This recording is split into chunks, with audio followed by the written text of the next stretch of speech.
Hello everyone, आज हम start कर रहे हैं अपनी न्यू एक्सरसाइज 7.1। तो एक्सरसाइज 7.1 में क्या दिया हुआ है कि यहाँ पे हमें ट्राइंगल्स दिए होंगे जो कि हमारे क्या होंगे, कॉन्ग्रुएंट होंगे। कॉन्ग्रुएंट का मतलब है कि जैसे कि अगर हमारे कोई भी दो ट्राइंगल्स हैं तो उसमें क्या होगा कि वो जो दोनों के दोनों ट्राइंगल्स होंगे उनके एंगल्स, उनकी साइड सब क्या होंगे, इक्वल होंगे। अगर कोई भी ट्राइंगल हमारा कॉन्ग्रुएंट होता है तो उसका मतलब होता है उसके सब साइड सब एंगल्स जो होते हैं इक्वल होते हैं किसी दूसरे ट्राइंगल के साथ। ठीक है। और कॉन्ग्रुएंट का हमारा एक साइन होता है, जैसे कि यहाँ पे आपको ये दिख रहा होगा, ये वाला जो साइन होता है ये हमारा कॉन्ग्रुएंट का, ये वाला हमारा कॉन्ग्रुएंट का साइन होता है। तब हमारे कोई भी दो ट्राइंगल्स कॉन्ग्रुएंट होते हैं तो हम फिर कॉन्ग्रुएंट के लिए ऐसा वाला जो साइन होता है इसको हम यूज़ करते हैं। ठीक है। तो एक्सरसाइज 7.1 की क्वेश्चन नंबर 1 के फर्स्ट पार्ट में दिया हुआ है, corresponding parts of congruent polygons are, जो कोरस्पॉन्डिंग पार्ट्स होंगे कॉन्ग्रुएंट पॉलीगन्स के वो क्या होंगे। अब देखो कोरस्पॉन्डिंग पार्ट्स की बात करते हैं तो सबसे पहले हमें पता होना चाहिए कि हमारे कोरस्पॉन्डिंग पार्ट्स होते क्या है। जैसे कि देखो यहाँ पे हमें क्या दिया है, दो ट्राइंगल्स दिए हुए हैं तो इसकी कोरस्पॉन्डिंग पार्ट्स क्या हो जाएंगे। जैसे इसकी कोरस्पॉन्डिंग अगर हम एंगल्स की बात करें तो इन दोनों ट्राइंगल में कोरस्पॉन्डिंग एंगल्स कौन कौन से होंगे, तो जैसे इसमें एंगल डी है और एंगल बी, तो ये क्या होगी, हमारे कोरस्पॉन्डिंग एंगल्स हो गए। ऐसे एंगल ई और सी, ये दोनों कोरस्पॉन्डिंग एंगल्स हो गए। ऐसे ही हमारा एंगल एफ और एंगल ए हमारा क्या हो जाएगा, कोरस्पॉन्डिंग एंगल्स हो जाएंगे। अगर हम साइड की बात करते हैं तो कोरस्पॉन्डिंग साइड कौन सी हो जाएंगे, जैसे कि हमारा डी ई है, डी ई और डी ई बी सी, तो ये दोनों क्या हो जाएंगे, कॉन्ग्रुएंट साइड, वो हमारे साइड्स हो जाएंगी, कोरस्पॉन्डिंग साइड्स। ऐसी सिमिलरली डी एफ और बी ए क्या हो जाएंगे, हमारे कोरस्पॉन्डिंग साइड्स हो जाएगी। ऐसे सिमिलरली ई एफ और सी ए भी हो जाएगा। ठीक है। तो ये होती है हमारी कोरस्पॉन्डिंग साइड्स। अब यहाँ पे दिया हुआ है फर्स्ट पार्ट में कि जो कोरस्पॉन्डिंग पार्ट्स होगा कॉन्ग्रुएंट पॉलीगन का वो क्या होगा। तो अगर कॉन्ग्रुएंट पॉलीगन है और वो कॉन्ग्रुएंट है तो इसका मतलब है कि उसके जो कोरस्पॉन्डिंग पार्ट्स होंगे, ठीक है, जो उसके जो कोरस्पॉन्डिंग पार्ट्स होंगे वो भी क्या होंगे, कॉन्ग्रुएंट होंगे। क्यों, क्योंकि वो हमारा कॉन्ग्रुएंट है और कॉन्ग्रुएंट में सब साइड्स एंगल सब क्या होते हैं, सब इक्वल होते हैं। पार्ट का आंसर हो जाएगा कॉन्ग्रुएंट्स।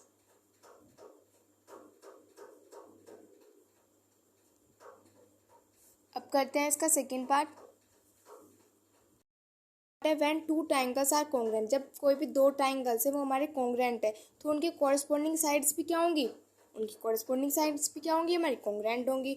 और उनके कॉरस्पॉन्डिंग डैश आर कॉन्ग्रुएंट, अगर उनकी कॉरस्पॉन्डिंग साइड्स भी हमारी कॉन्ग्रुएंट होंगी और हमारे जो कॉरस्पॉन्डिंग एंगल्स होंगे वो भी क्या होंगे, हमारे कॉन्ग्रुएंट होंगे। यहाँ पे हमें दो डैश दिए हुए हैं तो फर्स्ट डैश में क्या आ जाएगा हमारे पास, कॉन्ग्रुएंट, और सेकंड डैश में हमारे पास आ जाएगा एंगल्स। ठीक है। अब करते हैं इसका थर्ड पार्ट है any geometric figure is congruent to, कोई भी एक ज्योमेट्रिक फिगर होती है वो कॉन्ग्रुएंट होती है, अपने आप में ही तो होती है वो कॉन्ग्रुएंट। तो यहाँ पे क्या आ जाएगा, any geometric figure is congruent to itself. यहाँ पे थर्ड पार्ट का आंसर हो जाएगा इटसेल्फ। अब करते हैं इसका फोर्थ पार्ट है two line segments are said to be congruent if and only if their dash are equal. दो लाइन सेगमेंट्स हैं, ठीक है। लाइन सेगमेंट्स आप चैप्टर 6 में पढ़ के आए हो कि लाइन सेगमेंट्स क्या होती है। तो यहाँ पे क्या बोला है कि दो लाइन सेगमेंट्स उनको हम कॉन्ग्रुएंट कब कहेंगे, तो दो लाइन सेगमेंट्स को हम कॉन्ग्रुएंट तब कहेंगे तब जब उनकी जो लेंथ होगी वो क्या होगी, इक्वल होगी। फोर्थ पार्ट होगा, फोर्थ पार्ट का आंसर हो जाएगा हमारे पास लेंथ। अब करते हैं इसका fifth part. Two angles are said to be congruent if and only if their dash are angles. यहाँ पे हमें लाइन सेगमेंट दी हुई थी तो लाइन सेगमेंट को हम कॉन्ग्रुएंट कब कहेंगे, तब उनकी जो लेंथ होगी वो क्या होगी, इक्वल होगी। और टू एंगल्स को हम कॉन्ग्रुएंट कब कहेंगे, तब उनके जो मेजर्स होंगे वो क्या होंगे, इक्वल होंगे। तो फिफ्थ पार्ट का आंसर क्या हो जाएगा, मेजर्स। अब करते हैं क्वेश्चन नंबर 2 है, given that A B D, यहाँ पे हमें ए बी डी है और ए सी डी है, ए सी डी है, ये यहाँ पे दो ट्राइंगल्स बन रहे हैं, एक ही ट्राइंगल में दो ट्राइंगल्स बन रहे हैं, ये दोनों में कॉन्ग्रुएंट दे दिए। कॉन्ग्रुएंट का मतलब है कि इनकी सारी साइड सब एंगल्स क्या होंगे, सब इक्वल होंगे। Name 3 pairs of corresponding sides, हमें इनके कॉरस्पॉन्डिंग साइड्स के पेयर बताने हैं और इनके कॉरस्पॉन्डिंग एंगल्स के पेयर्स बताने। तो मैंने आपको ऑलरेडी बता दिया कि हमारे कॉरस्पॉन्डिंग साइड्स और कॉरस्पॉन्डिंग एंगल्स कौन से होते हैं। तो इनके पेयर्स बताते हैं। में पूरा एक ट्रायंगल दिया होता है, इसको मैंने क्या कर लिया, दो ट्रायंगल्स में उसको डिवाइड कर लिया, ए बी डी और ए डी सी में मैंने इसको यहाँ पे डिवाइड कर लिया। अब हम देखते हैं इसकी, सबसे पहले हम देखेंगे हमें क्या बताना है, 3 पेयर्स बताना है कॉरस्पॉन्डिंग साइड्स के। तो हम सबसे पहले हम इसकी कॉरस्पॉन्डिंग साइड्स के पेयर बताएंगे। तो यहाँ पे देखो, ये अगर आपको ध्यान से दिख रहा होगा तो यहाँ पे क्या बना है, हमारी परपेंडिकुलर बन रहा है, ठीक है। ये भी यहाँ पे क्या बन रहा है, परपेंडिकुलर बन रहा है। तो परपेंडिकुलर के सामने वाला क्या होता है, हाइपोटेनियस। तो इसका मतलब है ए बी किसके इक्वल होगी, ये भी हाइपोटेनियस होगी और ये भी हाइपोटेनियस होगी। इसका मतलब इसकी कॉरस्पॉन्डिंग साइड्स कौन सी होगी, एक तो ये होगी, ए बी किसके इक्वल होगा, ए सी के इक्वल। तो यहाँ पे आप लिखोगे ए बी इक्वल्स टू ए सी। तो फर्स्ट पेयर तो हमने बता दिया, कॉरस्पॉन्डिंग साइड्स का हमें 3 पेयर्स बताने। नेक्स्ट क्या होगा, ये हमारा बेस है, तो बी डी किसके इक्वल हो जाएगा, डी सी के, ठीक है। 2 पेयर्स हो गए, लास्ट पेयर बचा है। तो लास्ट पेयर में क्या हो जाएगा, ये हमारे यहाँ पे ये वाली परपेंडिकुलर है, इसमें ये वाली परपेंडिकुलर है, तो यहाँ पे ए डी और ए डी क्या हो जाएंगे, इक्वल हो जाएंगे, कॉरस्पॉन्डिंग साइड्स हमारी ये हो जाएंगी। तो यहाँ पे हमने 3 पेयर्स बताने थे कॉरस्पॉन्डिंग साइड्स के, वो हमने बता दिया। बात करते हैं कॉरस्पॉन्डिंग एंगल्स की। तो कॉरस्पॉन्डिंग एंगल्स कौन से होंगे, सबसे पहले हम क्या रखते हैं, ए को मिडल में रखते हैं। तो ए को मिडल में रखेंगे तो क्या हो जाएगा, बी ए डी। तो एक तो हो जाएगा हमारा एंगल बी ए डी किसके इक्वल होगा, डी ए सी के, या फिर आप सी ए डी भी बोल सकते हो। ओके, अब हमने एंगल ए को क्या रख लिया, इसको एंगल ए को हमने मिडल में रख लिया, ठीक है। अब हम किसको रखेंगे, एंगल डी को मिडल में रख लेते हैं ना। तो क्या हो जाएगा इसमें, ए डी बी, और सेकंड में हम क्या ले सकते हैं, ए डी सी, ठीक है। तो यहाँ पे नेक्स्ट क्या लिखेंगे, ए डी बी किसके इक्वल हो जाएगा, ए डी सी के। ये हमारे कॉरस्पॉन्डिंग एंगल्स हैं। अब हमें 3 पेयर्स बताने थे, 2 पेयर्स हमने बता दिए, लास्ट पेयर हमारा बचा है।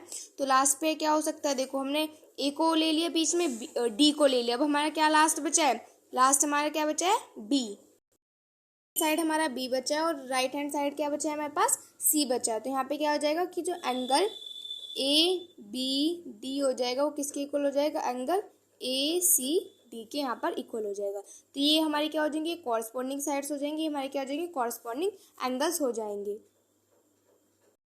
तो मैं हमें इतना ही बताना था। अब करते हैं क्वेश्चन नंबर 3।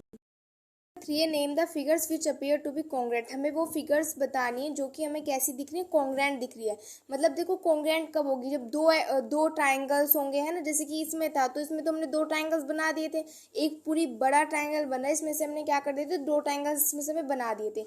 अब हमें यहाँ पे बताना है कि कौन सी फिगर है जो कि आपको क्या दिख रही है, कॉन्ग्रेंट दिख रही है, मतलब किसका किसके साथ क्या बन रहा है, पेयर बन रहा है, ठीक है। तो अगर मैं फर्स्ट वाले की बात करती हूँ, तो फर्स्ट वाले की सिमिलर फिगर अगर आप ध्यान से देखोगे तो कौन सी होगी, यहाँ पर फर्स्ट वाले की जो हमारी सिमिलर फिगर होगी वो कौन सी होगी, तो फर्स्ट वाला। और अगर मैं लास्ट वाला देखूँ तो फर्स्ट और लास्ट वाला हमारे सिमिलर फिगर है, ठीक है। तो कौन सी फिगर हमें दिखाना है, कॉन्ग्रेंट है। मतलब कौन सी, कॉन्ग्रेंट का मतलब ही क्या होता है, इक्वल होता है, कॉन्ग्रेंट का मतलब होता है। तो इसका मतलब है कि फिगर सेम दिख रही है। तो यहाँ पे फर्स्ट और सिक्स्थ का पेयर बन सकता है, क्योंकि फर्स्ट और सिक्स्थ क्या दिख रही है, यहाँ पे हमें कॉन्ग्रेंट दिख रही है। फिगर की बात करते हैं तो सेकंड वाली फिगर के जो है वो हमारी किसके साथ बना रही है, देखो यहाँ पे सेकंड वाली फिगर और फिफ्थ वाली फिगर यहाँ पे क्या लग रही है, हमें कॉन्ग्रेंट लग रही है। ये दोनों हमारी सेम है, तो यहाँ पे क्या हो जाएंगी, कॉन्ग्रेंट हो जाएंगी, ठीक है। तो सेकंड का पेयर किसके साथ बनेगा, फिफ्थ के साथ बनेगा। अब हम बात करते हैं थर्ड की, तो थर्ड का पेयर किसके साथ बनेगा, हमारा फोर्थ के साथ बनेगा, क्योंकि थर्ड भी यहाँ पे एक ऐसी ये ट्रायंगल बना हुआ है, यहाँ पे भी इसका एक ट्रायंगल बना, तो ये दोनों यहाँ पे क्या है, कॉन्ग्रेंट है। तो ये थर्ड और फोर्थ का यहाँ पर पेयर बनेगा। हमारी एक्सरसाइज 7.1 होती है फिनिश। अब हम स्टार्ट करेंगे अपनी new exercise, but in the next video. If you like my video please like share and subscribe. Thanks for watching.